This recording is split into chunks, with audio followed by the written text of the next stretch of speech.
And the award for the oddest name of any tool in Illustrator goes to the Blob Brush tool. Despite its silly name, the Blob Brush tool is actually really useful. You can come in and paint, and your painting actually becomes a vector shape. It's different than the brush tool, which creates strokes. It creates shapes that can be filled in.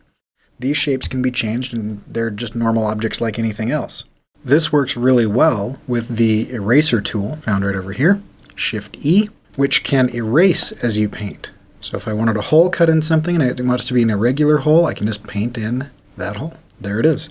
Anything that is selected, you can erase parts of it, just like that. The Blob Brush tool has a little bit of a menu. You just double-click here.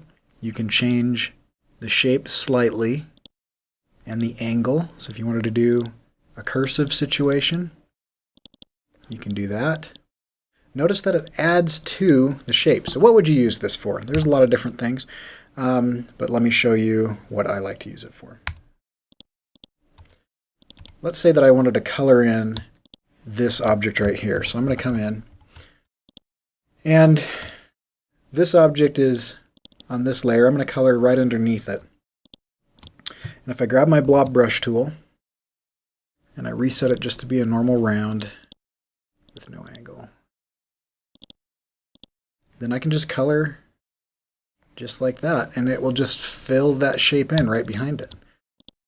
Okay, now if I'm a little bit more careful, and I have a smaller brush by pressing left bracket, okay, then you can make it a little bit bigger. You notice that this can be, depending on the shape that you're trying to fill in, a ton faster and a little bit more organic than using the pen tool or something like that.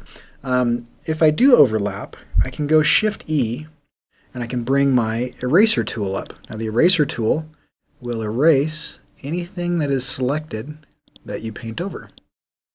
So the combination of the Blob Brush tool, which is Shift-B, and the eraser tool, which is Shift-E, can give you some pretty cool effects. And it can make coloring and drawing a lot faster. And in vector graphics, sometimes it can get really mathematical. So I like tools like this because it kind of seems to make it a little bit more organic and a little bit more natural again. You can even do a little bit of cell shading. So say I come in here like this, make this slightly darker. I'm going to come in with my Blob Brush tool. I'm just going to follow this edge like this. And then you can just mask it.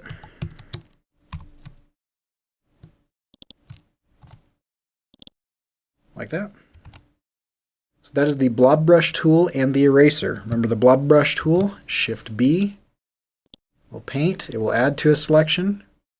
You can choose to keep the object selected and merge only with selections.